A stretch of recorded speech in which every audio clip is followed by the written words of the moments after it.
Hola, buenos días. Mi nombre es Juliana Cacabo, soy infectóloga infantil y hoy vamos a hablar un poquito sobre las consultas infectológicas más frecuentes en los adolescentes.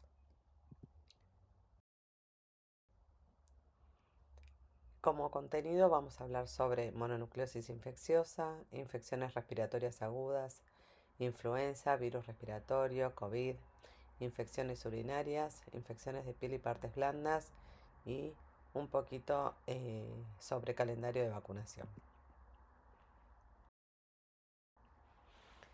Teniendo en cuenta como paciente al paciente adolescente, sabemos que hoy por hoy la Organización Mundial de la Salud eh, define el rango etario entre 10 y 19 años, y de este grupo de pacientes sabemos que por lo menos el 20% de las consultas pediátricas son infectológicas. Y por ejemplo, uno de los motivos más frecuentes son las faringoamigdalitis, y si tenemos que comparar con los pacientes adultos, sabemos que en el adolescente tiene 3 veces más de incidencia este tipo de manifestaciones, ¿no? Y si en líneas generales hablamos de por qué se internan los pacientes adolescentes, el más del 40% se interna por infecciones respiratorias graves. ¿Y cuáles son las particularidades de los adolescentes, no? Es una población donde la exposición social es diversa, ¿no? Se encuentra en los colegios, en los clubes, en los grupos, y en este entorno tienen más posibilidades de transmitir distintos virus, distintas bacterias por vía respiratoria, por contacto. Y de hecho son pacientes que por ahí tienen más conductas de riesgo al dormir mal, al no tener un sueño por ahí adecuado, al alimentarse de una manera diferente, ¿sí? Con mala alimentación, mala hidratación, ¿sí? Al estar todos juntos en alguna situación de clubes, de vestuarios, compartiendo por ahí mucho más tiempo entre ellos, ¿no? Por otro lado, también lo que hace por ahí diferente a este grupo es el tema de la vacunación. Es un grupo etario que cuesta mucho que vayan a vacunarse, entonces también el hecho de tener vacunas incompletas hace que tengan más riesgo de tener otro tipo de infecciones, y que estas infecciones presenten síntomas por ahí mucho más intensos, pero obviamente con menor mortalidad que en los niños más pequeños. Como les decía al principio, vamos a comenzar hablando de la mononucleosis infecciosa. La mononucleosis infecciosa es una entidad que en el 90-95% de los casos está dada por el virus de Epstein-Barr. Y este virus genera un pico etario entre los 15 y 24 años, o sea, en adolescentes y adultos jóvenes. Y tiene que ver también un poco con la forma de transmitir, ¿no? La forma de transmitir este virus es por la saliva, por transfusiones o por fomites, pero socialmente se llama la enfermedad del beso y claramente se relaciona con la edad, ¿no? Con el grupo de adolescentes. Se sabe que en la adultez, más del 90% tuvimos contacto con este virus, ¿sí? Y la incidencia anual es entre 45 a 100 casos cada 100.000 jóvenes por año. Hay otro virus que puede dar la mononucleosis infecciosa, pero mucho menos frecuente, que es el virus del citomegalovirus, que puede dar este síndrome mononucleósido entre un 5 o un 10% de los casos. Y cuando tenemos esta enfermedad, clínicamente tenemos una tríada muy clásica, conocida ya, que es la fiebre, más de 38 grados, y esta fiebre se caracteriza por tener una duración un poco más prolongada que por ahí en una faringoamigdalitis normal, ¿no? Es entre 4 a 10 días. Después, otro de los síntomas que presenta es la faringoamigdalitis, que es exudativa, dolorosa, es severa y se acompaña de adenopatías cervicales posteriores.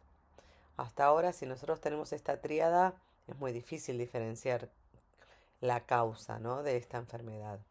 Hay hallazgos que pueden acompañar la mononucleosis infecciosa, que son bastante frecuentes, como la esplenomegalia, ¿sí? Un paciente que tiene esplenomegalia y estos Y esta tríada clásica nos va orientando a pensar que la enfermedad es una enfermedad viral y una posible causa de mononucleosis infecciosa.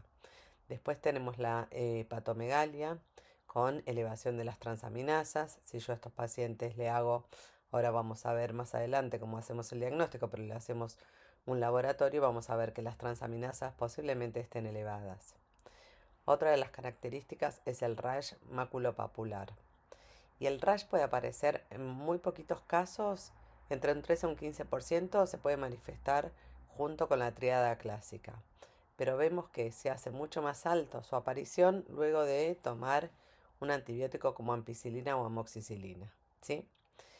Después pueden presentar edema palpebral y lo que hace bien característica esta enfermedad es la fatiga prolongada y es prolongada entre un mes y un mes y medio. Son pacientes donde cuando uno le pregunta cómo te sentís, están muy cansados, están con astenia, están con adinamia y si realizaban alguna actividad física o algún deporte, van a estar muy cansados, no lo van a poder hacer, ¿sí?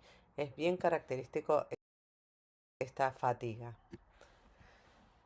Entonces, bueno, nos planteamos cómo se hace el diagnóstico de esta enfermedad. Le vamos a pedir al paciente un laboratorio donde vamos a observar una leucocitosis y esta leucocitosis va a ser a predominio de los linfocitos atípicos, ¿sí? Más del 10%. Va a ser con una fórmula con los linfocitos aumentados. Después le podemos hacer un monotest, un test rápido, donde tenemos una alta sensibilidad y una alta especificidad. Y después podemos hacer serología buscando el virus del Epstein-Barr con la serología IgG o IgM. Y ahí, si tenemos IgM positiva, hablamos de infección aguda. Si es IgG positiva, hablamos de alguna infección pasada. Y tenemos lo que llamamos el antígeno temprano, que tener un antígeno temprano positivo habla de una infección activa o de una reactivación. Y después tenemos el EBNA, que va a aparecer muchísimo más adelante, entre 6 y 12 semanas después de iniciados los síntomas. Habla de algo más pasado, ¿no? Y como decíamos antes, las transaminasas elevadas se observan en el 80% de los pacientes. ¿Y qué manejo vamos a tener con este tipo de pacientes? La primera indicación es un reposo relativo, ¿sí? Entre 3 y 4 semanas. Obviamente van a estar contraindicados los deportes de contacto. Y esto tiene que ver porque dijimos que la mayoría de los pacientes presentan esplenomegalia. Entonces van a tener más riesgo de, si realizan alguna actividad deportiva, de tener alguna lesión en el vaso. Entonces es fundamental la restricción deportiva en estos pacientes, por lo menos por 3 semanas o hasta que resuelvan la esplenomegalia, ¿no? Después, para el manejo de la fiebre y del dolor, le podemos dar la analgesia que prefieran, paracetamol o ibuprofeno. Corticoides se va a utilizar solo si hay obstrucción de la vía aérea, si hay una trombocitopenia severa o si hay anemia hemolítica, que son una de las complicaciones graves, no tan frecuentes, pero que sí pueden aparecer. No le vamos a dar, y esto es sumamente importante por lo que dijimos antes, no son pacientes donde le tenemos que administrar antibióticos porque es meramente viral la enfermedad, entonces no le vamos a dar amoxicilina ni ampicilina porque dijimos que podían producir este rash maculopapular entre un 80 y un 90%. Tampoco tiene indicación de recibir antivirales, ¿sí? Esta enfermedad no mejora con antivirales. Y sí, lo que vamos a hacer es un seguimiento clínico hasta 2 o 3 semanas después de aparecida los síntomas. Y por último, como complicaciones de esta enfermedad, podemos tener la ruptura esplénica, que se da en menos de un 1%, pero es una emergencia médica. Por eso sí, es muy importante nuestro consejo del reposo relativo y contraindicar los deportes hasta que la esplenomegalia se resuelva. Después pueden tener obstrucción de la vía aérea con amígdalas gigantes y en ese caso es donde uno por ahí le indicaría el corticoide. O puede presentarse un síndrome hemofagocítico, es muy raro, pero si aparece es sumamente grave. anemia hemolítica, trombocitopenia. Hay pacientes donde se describió también la meningitis o encefalitis por virus del Epstein-Barr y el síndrome de fatiga crónica post virus de Epstein-Barr también, que se hace más prolongado de lo esperado.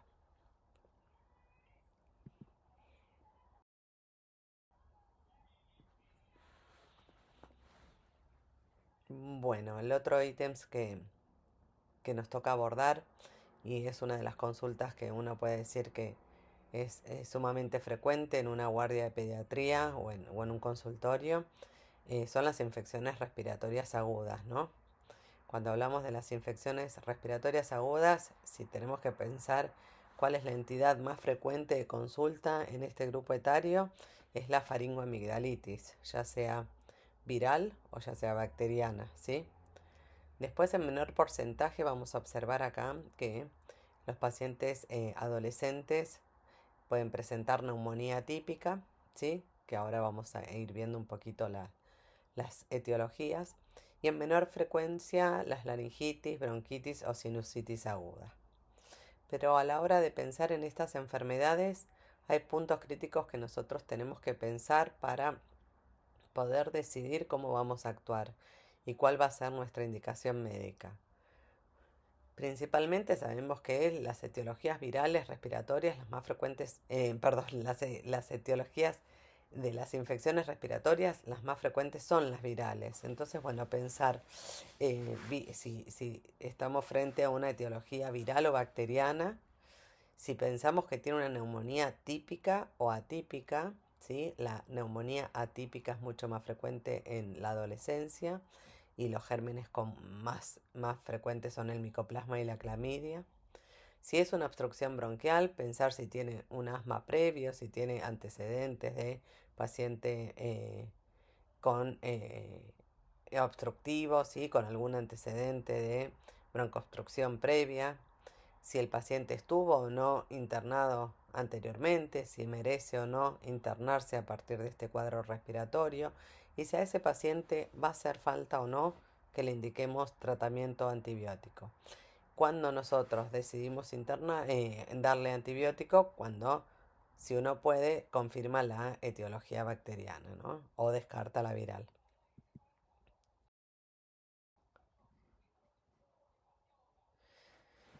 Y como decíamos antes, la faringoamigdalitis bacteriana, la causa más frecuente es el Streptococcus pyogenes. Es una faringitis que eh, se genera en forma súbita, va a tener, a diferencia de la viral, que puede ir como progresando, esta faringitis o faringoamigdalitis va a presentarse con fiebre alta, más de 38 grados. En cambio, la faringoamigdalitis viral siempre es más subfebril o con fiebre un poco más baja. La bacteriana va a estar acompañada siempre de adenopatías dolorosas, grandes, y se da mucho más en pacientes pediátricos y adolescentes jóvenes, ¿no? Lo ideal, si uno tiene la posibilidad, es hacerle un hisopado de fauces y hacer un cultivo o un test rápido. Haciendo esto, nosotros nos vamos acercando al diagnóstico rápidamente y si tiene, por ejemplo, otra característica que no mencioné, la faringoamigdalitis tiene exudados pultáceos, entonces si nosotros a veces estamos convencidos que la faringoamigdalitis es bacteriana, por más que el test rápido nos dé negativo, podemos medicar al paciente y esperar el cultivo, ¿no? Eh, bueno, y hacemos PCR solo para pacientes seleccionados inmunocomprometidos, no en un paciente en una consulta habitual no hace falta. Entonces nosotros hoy por hoy nos consulta un paciente con una faringoamigdalitis, si podemos hacerle un hisopado faríngeo, se lo vamos a hacer. Si podemos hacer un test rápido sería ideal y ahí evaluamos si medicamos o no de acuerdo a la clínica del paciente. Si es sugestiva, por ahí a veces preferimos medicarlo y esperar el cultivo. Si ese cultivo después es negativo, le podemos suspender el antibiótico. Y cuando viene el paciente, el antibiótico de primera elección sigue siendo la penicilina, ¿sí? Sigue siendo la penicilina y le vamos a dar 10 días de tratamiento. Como alternativa vamos a poder usar amoxicilina Y en los pacientes alérgicos a la penicilina le vamos a dar acitromicina durante 5 días. ¿Cuál es el objetivo nuestro para indicarle un tratamiento? Es cortar el tiempo de evolución, ¿sí? Y erradicarla bacteriológicamente para prevenir las complicaciones que pueden dar este tipo de infecciones, ¿no? Porque tener una faringoamigdalitis no es complicado, pero nosotros queremos prevenir estas complicaciones. Y cuando hablamos de complicaciones nos referimos a la fiebre reumática, donde la incidencia es baja, del 0,3 al 3%, si uno no recibe el antibiótico adecuado, pero puede complicarse con pancarditis, valvulopatías crónicas, ¿sí? Después tenemos la glomerulonefritis, donde la cepa nefrogénica puede dar esta alteración y que no se puede prevenir con antibióticos.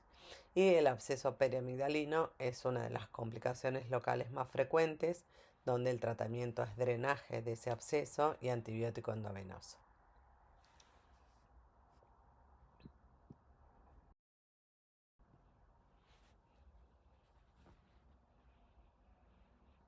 Después hablábamos antes de la neumonía atípica en los adolescentes, ¿no?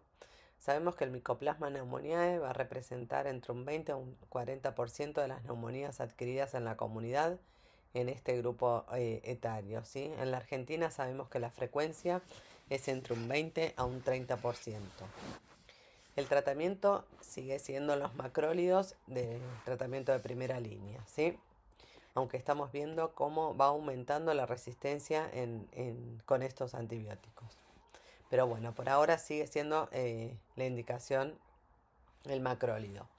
Después, otro de los agentes etiológicos frecuentes es, como dijimos antes, la clamidia pneumoniae, entre un 10 a un 20%.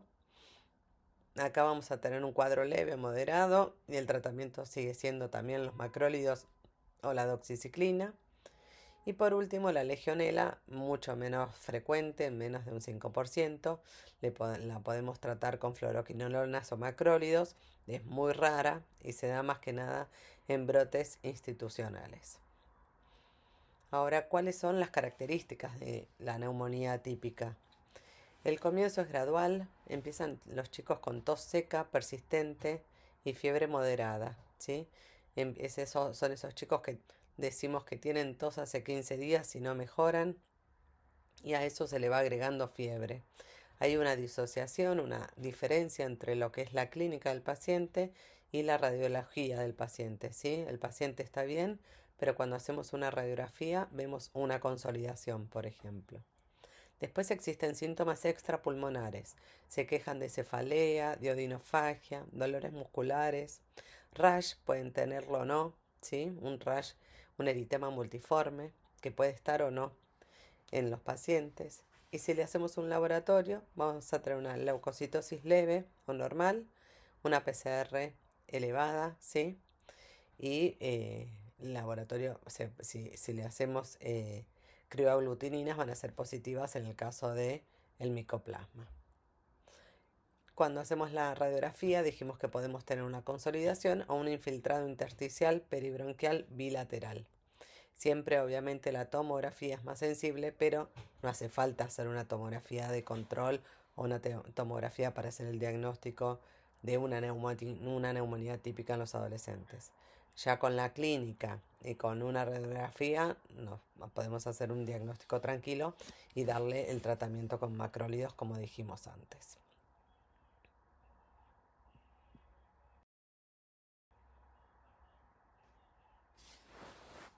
Otra de las entidades que son muy comunes en este grupo etario es el virus de influenza u otros virus respiratorios. El virus de la gripe, el virus de influenza, se va a iniciar de manera brusca, puede dar fiebre alta, con mialgias intensas, cefalea, tos seca, cansancio, ¿sí? En general se autolimita solo, pero puede acompañarse de todos estos síntomas, donde uno no tiene ganas de ir al colegio, no tiene ganas de ir a trabajar, ¿sí? Está asténico, está dinámico. El diagnóstico se puede hacer con test rápido de antígenos, con una sensibilidad del 50 al 70%. Se puede hacer una PCR con un panel multiplex, ¿sí? Que sería el gol estándar, es rápido, lo podemos tener el mismo día, pero esto por ahí se hace en pacientes de riesgo, ¿sí? Repito, un paciente que está con un síntoma de gripe va a una guardia y no le vamos a hacer todos los test diagnósticos para ponerle el nombre al virus respiratorio que genera este malestar, ¿sí? Ahora, si es un paciente inmunocomprometido, sí es importante saber qué es lo que tiene y además en ese paciente que tiene factores de riesgo, o tiene una forma grave de enfermedad, le vamos a indicar el oseltamivir, que es el antiviral adecuado para los pacientes con influenza, que se da 75 miligramos cada 12 horas por 5 días y que va a cumplir su efecto si uno inicia el tratamiento 48 horas desde que tuvo el inicio de los síntomas, ¿no? Hasta 48 horas, porque después no tiene la efectividad que uno esperaría al indicarlo. Y después, obviamente, sabemos que el virus de la gripe, el virus de influenza, tiene una vacunación anual obligatoria en los grupos de riesgo. Cuando hablamos de grupo de riesgo, por ahí nos referimos a un paciente HIV, un paciente inmunocomprometido, un paciente EPOC, un paciente cardiópata, un paciente diabético, un paciente obeso, ¿sí? Eh, que tenga indicación de recibir de manera anual esta vacuna porque tiene mayor riesgo de las complicaciones que puede dar el virus de la influenza. La higiene de manos como prevención y el aislamiento respiratorio entre 5 y 7 días si lo requiere, ¿sí? Y otros virus que se pueden presentar en esta edad. El más frecuente es el rinovirus, que es el resfriado común más frecuente entre chicos y adolescentes, donde obviamente no vamos a tener un tratamiento. También podemos tener el virus sincicial respiratorio, que por ahí es más conocido en la población pediátrica, eh, más chiquititos y lactantes, pero también sabemos que en adolescentes pueden dar bronquitis, eh, que es raro, ¿sí? Que no es tan frecuente en los cuadros graves, pero sí pueden dar unas bronquitis que se resuelven y se autolimitan. El virus del adenovirus, que también puede dar un resfrío común. El virus de parainfluenza, que es más característico en las laringitis, en las traqueitis, ¿sí? Son los virus que por ahí los pacientes se presentan que están afónicos y que están con tos seca. Después tenemos el metaneumovirus, que es muy similar al virus sincicial respiratorio, ¿sí? Pero ninguno de estos tratamientos em, ninguno de estos virus requieren un tratamiento específico. Y bueno, y el virus del COVID no podíamos dejar de mencionarlo después de la pandemia y sobre todo quería hablarles un poquito de lo que es el síndrome post-COVID en adolescentes, que sí fue, fue descrito en la pandemia, sí, del 2019. Es el virus del COVID-19, es el SARS-CoV-2, como ya todos lo conocemos, que en los adolescentes se vio que tenía menor mortalidad que en los adultos, pero fue muy importante, sobre todo en la transmisión en los ámbitos cerrados, el ausentismo escolar y el síndrome post-COVID, como decíamos antes, ¿no? La clínica es aguda, fiebre, tos, odinofagia. ¿Se acuerdan que se caracterizaba por anosmia, por ageusia, sí? La mayoría de los cuadros fueron en adolescentes leves y moderados y el riesgo de la forma grave se daba en los pacientes con factores de riesgo, como dijimos hace un ratito, los obesos, los asmáticos o los inmunocomprometidos. Bueno, lo que sí se caracterizó por tener como complicación el síndrome inflamatorio multisistémico en niños y adolescentes que se da 2 a 6 semanas después de haber tenido la infección, que es con fiebre persistente, exantema y afección cardíaca. Se describió en los chicos y en los adolescentes. La fiebre fue más prolongada, ¿sí? En la inflamación de los órganos también, como marcadores de laboratorio vimos que la PCR estaba elevada, la troponina elevada y la ferritina también. Y en el tratamiento, en cuanto al tratamiento de esta enfermedad, es similar a lo que es la enfermedad de Kawasaki, con inmunoglobulina, aspirina y corticoides. Y el síndrome post-COVID es el síndrome donde los síntomas perduran más de 12 semanas post-infección, presentan fatiga, niebla mental, cefalea, disnea, ¿sí? Se da entre un 5 y un 15% de los pacientes adolescentes infectados y tiene que ver mucho el impacto que tienen en el rendimiento escolar, como decíamos antes, y la salud mental. A partir de esto, obviamente, está la indicación contra el COVID de la vacuna como una herramienta de prevención.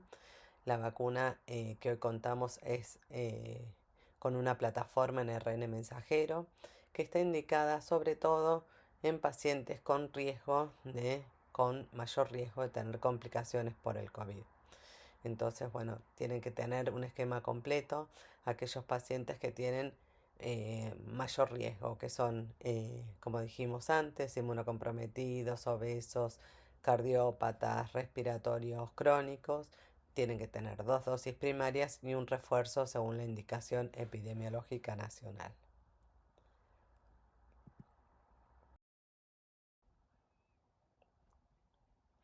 Bueno, ahora ya terminamos de hablar un poco de lo que son infecciones respiratorias. Y otro tema que me gustaría mencionarles es las consultas sobre infecciones urinarias en adolescentes. Sabemos que la prevalencia en mujeres es desde un 1 a un 3% y que en hombres es muy raro, es menos del 0,5%, y cuando se presenta la infección urinaria en los varones tenemos que descartar alguna anomalía en el tracto urinario. A la cabeza como germen causante de las infecciones urinarias tenemos el Escherichia coli entre un 80 y un 85% de las cistitis que no son complicadas, ¿no? Cuando hablamos de infección urinaria baja, la cistitis, los pacientes presentan disuria, polaquiuria, urgencia miccional y no tienen fiebre. El diagnóstico se puede hacer con una tira reactiva donde observamos nitritos y leucocitos positivos y un urocultivo si la cistitis es recurrente, ¿sí? El tratamiento de primera línea, teniendo en cuenta el germen que dijimos más frecuente, es la cefalexina y si no podemos ofrecerle como una alternativa la nitrofurantoína o la fofomicina, ¿sí?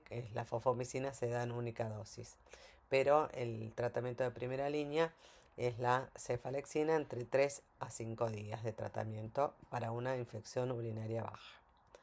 Ahora bien, si tenemos una pielonefritis es una infección urinaria alta, el paciente va a tener, además de los síntomas de disuria, polaquiuria, se le va a agregar fiebre, escalofríos. Si le hacemos el examen clínico vamos a tener puño percusión positiva y dolor lumbar. Acá sí el urocultivo es obligatorio y además le vamos a hacer hemocultivos si el paciente se encuentra séptico. Y el tratamiento en las infecciones leves podría ser una quinolona, va a ser entre 7 y 14 días, ¿sí? Evaluando la resistencia donde el paciente está internado, y en el tratamiento grave el paciente se requiere internación eh, y medicar con ceftriaxone 1 a 2 gramos por día, ¿sí? En los casos graves, digo, cuando uno presenta una clínica grave. Y como decíamos al principio, la infección urinaria en los hombres es muy rara, entonces hay que sospechar una anomalía urológica, una vejiga neurogénica, paciente si tuvo o no sonda vesical, ¿sí?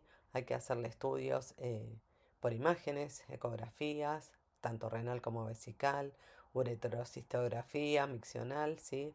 El tratamiento es antibiótico prolongado, como la pielonefritis, entre 10 a 14 días.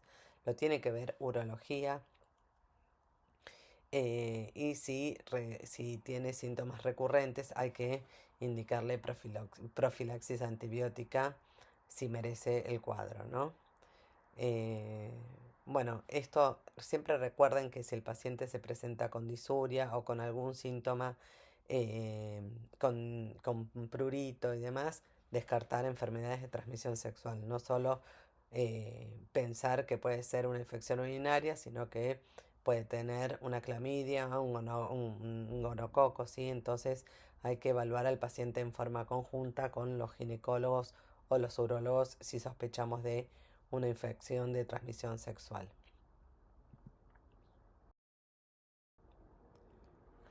Otra consulta que es sumamente frecuente y últimamente cada vez más frecuente son en los adolescentes, son las infecciones de piel y partes blandas, ¿sí? Son consultas que la vemos a diario y yo quise separarles acá de acuerdo a la etiología y mostrarles algunos casos de, por ejemplo, la tinea corporis, que es algo que no estábamos acostumbrados a ver. Empezamos definiendo el impétigo como las costras melicéricas o ampollosas, donde se puede llegar a ser un cultivo si las manifestaciones son recurrentes, pero no hace falta porque cuando vemos estas lesiones nosotros pensamos enseguida en el estafilococo aureus o el estreptococo beta hemolítico grupo A, y el tratamiento, si son leves las lesiones, son locales, ¿sí? Le podemos poner mupirocina tópica o ácido fusídico y darle cefalexina y evaluar la evolución. Si no tiene una buena evolución o si es más extenso el impétigo, podríamos agregarle Bactrim, ¿sí? Cuando tenemos, por ejemplo, una erisipela o una celulitis, siempre los agentes son los agentes de piel, pero acá por ahí el diagnóstico es un poco más, sí, más severo, ¿sí? El eritema puede ser mayor, puede estar caliente el área de inflamación, con edema, con dolor. Si el paciente tiene afectación sistémica, lo tenemos que internar, lo tenemos que hemocultivar y acá le podemos dar endovenoso cefazolina o también TMS sulfatmetoxazol y evaluar la evolución. ¿Por qué? Porque eh, tenemos como uno de los agentes eh, que, que pueden dar estas lesiones, no solo es el Staphylococcus aureus meticilino sensible, sino el Staphylococcus aureus meticilino resistente de la comunidad, donde por ahí dan lesiones abscedadas, un poco más, más complejas, ¿sí? Con una evolución más tórpida, donde necesitamos drenarlo quirúrgicamente y además darle un antibiótico efectivo para esto, para este, para este agente como el TMS sulfametoxazol o la clindamicina vía oral, ¿sí? Lo que estamos observando, por ejemplo, por eso decíamos en este grupo, es que muchos chicos por ahí se ponen piercing en cualquier lugar, en un lugar que no es seguro, donde no se hace la higiene adecuada y tienen como complicaciones este tipo de lesiones, ¿no? Estas infecciones tipo foliculitis, forúnculos o impétigos o abscesos eh, luego de haberse hecho este tipo de prácticas. Entonces tener en cuenta como agentes el estafilococo y el estreptococo son los más frecuentes en piel. Y obviamente si se puede drenar la foliculitis o el forúnculo, se drena, se le pone el tratamiento local y si hace falta, si es más complejo, se le agrega el antibiótico que dijimos antes, ¿no? En estos pacientes que tienen foliculitis o forunculosis a repetición, nosotros lo que hacemos es ofrecerles la decolonización familiar, que significa darles mupirocina intranasal durante una semana y los lavados y los baños con clorexidina eh, jabonosa también para decolonizar la piel de estos pacientes, ¿no? Y de toda la familia, cuando esto es recurrente. Y otra de las cosas que por ahí sí lo vimos en los últimos tiempos, que no estábamos acostumbrados, fue que a partir del aumento de las barberías y de la moda por ir a cortarse el pelo a las barberías, empezamos a observar lesiones en la piel como la tinea corporis o capitis, pero a partir de este tipo de prácticas, ¿no? Entonces son lesiones donde, como podemos ver ahí, son placas eh,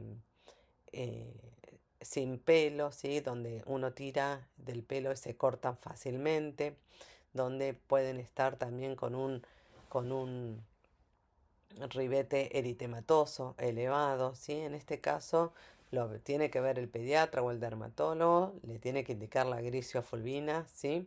¿Se acuerdan? La grisiofulvina es una medicación que se tiene que dar con grasas, que se da una vez por día, con comidas ricas en grasas para que tenga mejor absorción, ¿sí? O si no, se le puede dar terbinafina tópica, pero obviamente no puede volver, se contagia fácilmente de persona a persona, entonces en ese caso uno le aconseja que no se corte el pelo nuevamente por un tiempo hasta que se curen y que se sanen estas lesiones, ¿no? Pero son lesiones donde no estábamos acostumbrados a ver y en los últimos tiempos son pacientes que consultan mucho por esto o que recién se dan cuenta cuando se les corta el pelo y ven las placas estas blanquecinas o en las lesiones, estas lesiones donde se cortan el pelo, porque quizá con el pelo las tapan y no las pueden visualizar.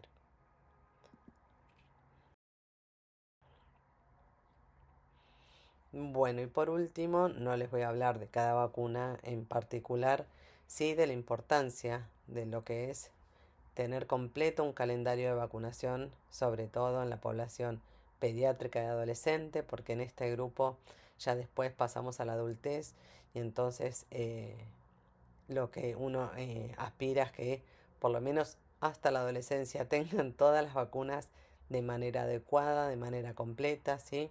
La vacuna que son vacunas que están en el calendario nacional de vacunación, que son obligatorias y uno trata de reforzar un poquito la conducta y la adherencia de aplicarse y de tener las vacunas como herramienta de prevención para un montón de enfermedades que fuimos hablando y que por ahí hoy contamos con esto. Y si uno tuviera una buena adherencia, tendríamos muchas menos consultas infectológicas por las vacunas, por las enfermedades inmunoprevenibles, ¿verdad? La vacuna triple bacteriana celular es una vacuna que se la tenemos que dar a los chicos entre los 11 y los 12 años, que es una sola dosis y que después le vamos a dar el refuerzo a los 10 años si tiene un calendario completo con todo lo que son las vacunas del calendario de menores, ¿no? Del pediátricos. Otra de las vacunas que es importante que los pacientes adolescentes se apliquen es la vacuna del papiloma humano, del virus del papiloma humano. Se da una dosis a los 11 años, tanto en chicas como en chicos. Y si el paciente es inmunocomprometido o se la aplicó por primera vez mayores de 14 años, son 3 dosis, ¿sí? Y es una vacuna importante porque va a prevenir el cáncer de cuello uterino y otras neoplasias para ambos sexos. Después tenemos las vacunas de la meningitis, ¿sí? La vacuna tetravalente conjugada, que también la vamos a dar a los 11 años. Y si no hizo esquema completo, se tienen que dar 2 dosis. Si venía recibiendo el esquema adecuado, se da una dosis sola. em, y también saber que está indicada en pacientes con riesgo, ¿no? Por ejemplo, en los asplénicos o en los pacientes HIV. Después tenemos la vacuna del meningococo B. Es una vacuna que está recomendada, sobre todo en los pacientes que tienen riesgo. En los pacientes sanos no es una vacuna obligatoria. No está dentro del calendario si no tiene riesgo, pero sí sepan que existe esta vacuna. Después la vacuna de hepatitis B tendría que tener 3 dosis. Un paciente adolescente ya con un esquema completo en la infancia. Si no es así, se tienen que dar las 3 dosis del mes cero al mes y a los 6 meses. Sobre todo porque es una enfermedad, como yo siempre les explico a los chicos, ¿no? Que donde se puede prevenir una enfermedad de una infección por transmisión sexual importante, donde es una patología que puede llegar a la muerte, que te puede dar cirrosis, que te puede dar cáncer de hígado, donde uno cuenta con esta vacuna que es una vacuna que está realizada por ingeniería genética, donde los efectos adversos son muy pocos y donde la efectividad es muy buena. Así también la hepatitis A, de acuerdo a las conductas sexuales que uno tiene, también es una vacuna donde En la población adolescente podría indicarla en nuestro país contamos con el calendario con una vacuna de hepatitis al año de vida, pero si no la tienen y se la dan de adultos, necesitamos que tengan 2 dosis, ¿sí? Después la vacuna triple viral. La vacuna triple viral es sarampión, paperas y rubiola.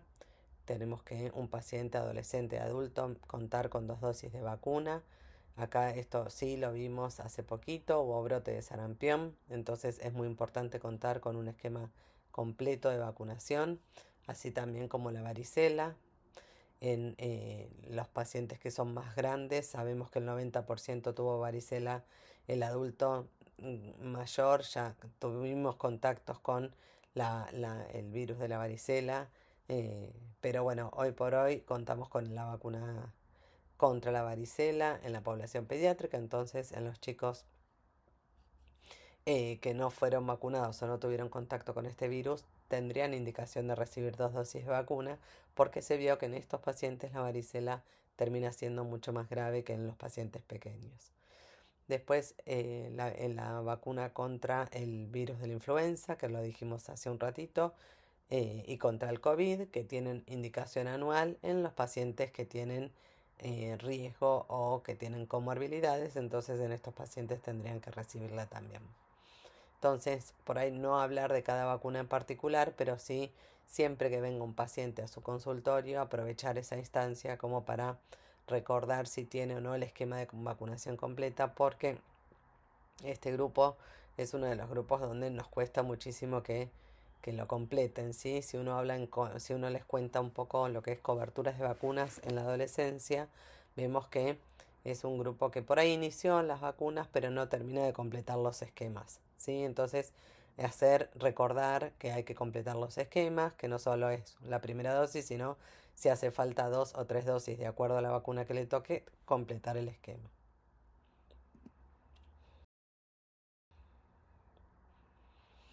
Y finalmente, por ahí como mensajes claves de las distintas patologías que fuimos hablando, podemos decir, por ejemplo, que la mononucleosis infecciosa es el gran simulador, ¿sí? Siempre que descartarla antes de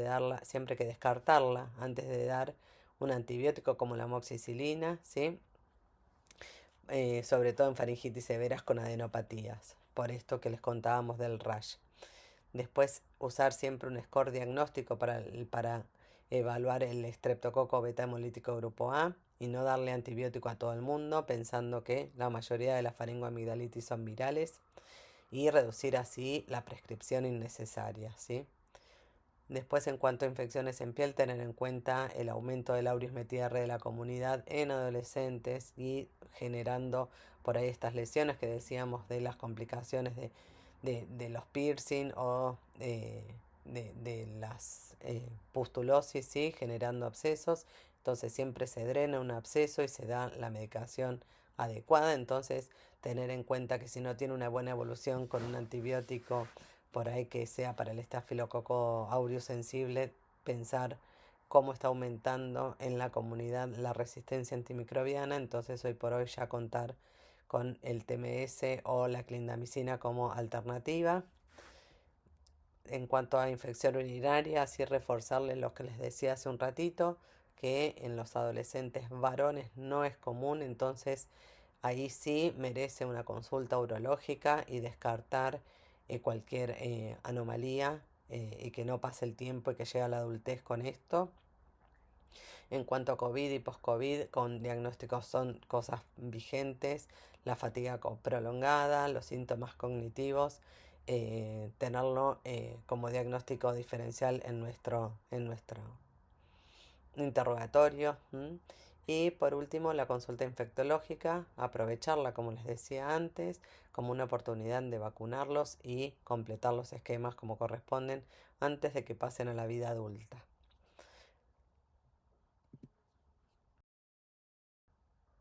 Bueno, muchísimas gracias y nos vemos en la charla presencial y hablamos de las dudas que tengan.